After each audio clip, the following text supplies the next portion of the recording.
Hello, everybody. It's George from Ireland. So, welcome back to the channel once more. Well, joy bells rang out for some in Cymru yesterday. Methinks it was yesterday. No, it's 2 days ago when Eluned Morgan she was inaugurated as the first Minister of Wales. There was a vote in the Welsh Parliament, and it came through. And obviously, His Britannic Majesty he appointed her. So, members of the Senedd were able to vote online. Some of them were even overseas. I didn't know that they allowed that. Perhaps Westminster would do so as well. I don't know if they're on holiday. It's not really their holiday season. I think it's coming up very soon, their holiday recess. So, goodness, she's a first in a number of ways. Well, most blatantly, she's the first female person to hold that office. Woman might be the right word. And she's also the first person to be a member of the House of Lords who's also held that office because she got the double mandate. So she's been a Labour politician for decades. She was in the Welsh Assembly as then was, then elevated to the peerage. So, but there's no bar on being both in the House of Lords and the Welsh Parliament. I remember when devolution was set up in '99. A lot of people had the double, even the triple mandate. Let's say, elected to the Northern Ireland Assembly and to Westminster and to the European Parliament. John Hume would be a case in point. And often what these parties did, well, particularly Labour, is have the local Westminster MP be elected to the devolved legislature, but they don't usually do that anymore. So what else? She served as Welsh Health and Social Care Minister for the previous 3 years, and now she's appointed Mark Drakeford, who was a predecessor plus one as First Minister. So there he is, 70 years old, as he would see it, still serving the public, not himself. So how old is she? She's 57, if I've got that right.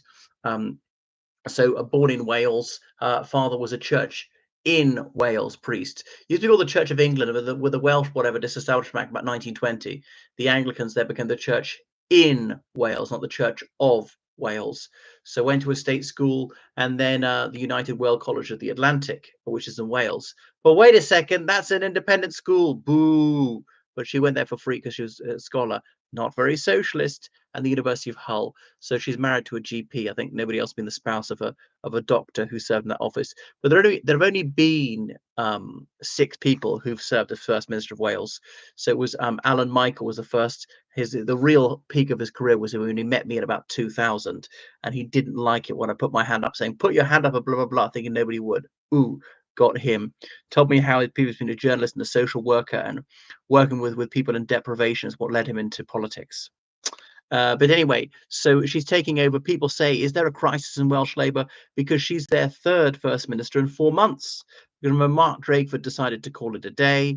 Then Vaughan Gething won. Vaughan Gething was mired scandal. He doesn't accept he's done anything wrong, but never says he doesn't want to help drag the party down. So for the good of Labour and the whole of the Principality, he's decided to step aside. So Eluned Morgan, she was elected. She was a sort of a media worker, researcher for a long time before she got into that. She campaigned for devolution. She was even in the whatever the European Parliament 30 years ago, was elected. So served in various different offices, and she's got 2 children. Well, I mean, she went to the University of Hull, I suppose the first in that sense. But yeah, so nevertheless, Baroness Morgan, she has sung Mr. Gething's praises. So that was it. Now, obviously, the other parties, they fielded candidates knowing that they would lose, right? Andrew R.T. Davies, the Conservative leader in the Welsh Parliament, he stood and he secured only 15 votes, i.e. obviously from his own party. Whereas the leader of Plaid Cymru, the Party of Wales, Rhun ap Iorwerth, he stood and got 12 votes. And there's only one Liberal Democrat there, Jane Dodds, and she abstained from this. So that was it. But Labour, I think that they have Green Party support or something like that. She got 28 votes. So it was just surely symbolic. It was voting on entirely a what's the word? Entirely on a party basis. So a number of challenges that Welsh Labour faces, but this contagion could spread to the rest of the United Kingdom. Now, Andrew R.T. Davies, he was a previous Liz Truss admirer, which was thrown back at him by Mark Drakeford later on. So why does he go by his middle initials? Because somebody called Andrew Davies, and there's another Conservative politician called Andrew Davies. So this one in the Senedd uses middle initials Andrew R.T. Davies to avoid confusion.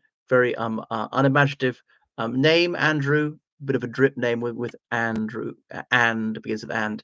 So there are only 60 seats in the Welsh Parliament, and Labour holds 30 of them. So they've managed to get cooperation with Plaid Cymru, the Plaid as it's known. So a glass ceiling is smashed, but there are a lot of problems. The waiting lists are very long, and of course that's up to her. She was health secretary for 3 years. Steel jobs are in jeopardy. Farm subsidies might have to be slashed. The 20-mile-an-hour speed limit is bitterly unpopular.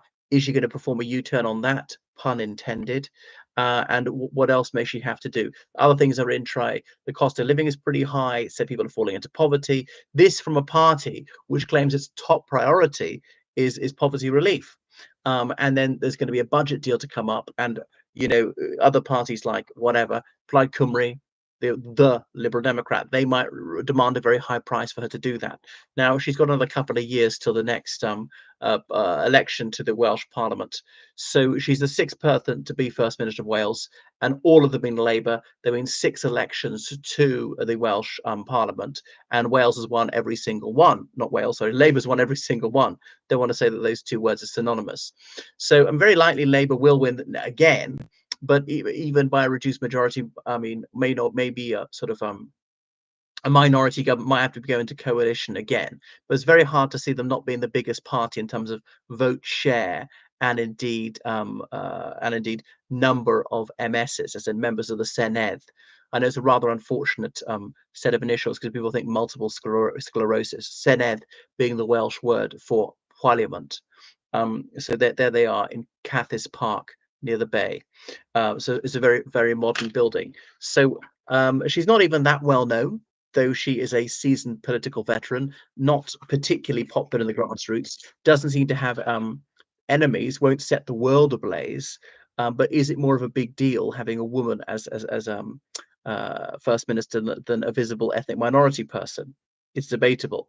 On the other hand, everybody's related to women, but not many people in Wales are black. Not many people have black relatives in Wales. Okay, there's a South Asian community which is a bit bigger.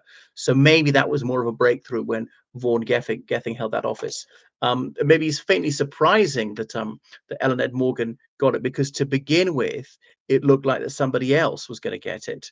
An Oxford-educated solicitor, who indeed would have been the first openly gay person to hold that office. So yeah, so there's obviously a bit of a burst of enthusiasm for her. She's on a honeymoon, as a new leader tends to enjoy when he or she is ushered into office.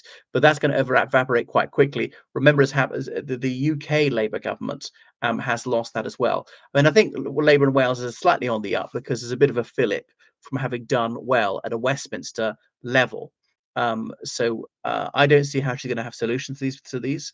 Anything that's gone wrong over the previous few years, she bears collective cabinet responsibility for that as well. But a new leader does have a chance to change course. Is she going to take it? My hunch is that she's not. She's noted as being rather circumspect, rather conventional, unimaginative. So someone lacking in brilliance, not terrible. I can't think of a lie she's told or a gaffe, but it's just been general mediocrity that's characterized her career. We shall see. She's yet to impress. Anyway, thank you so much for watching my channel. Make sure you subscribe on Patreon, donate to PayPal, georgecallahan79@gmail.com. Goodbye.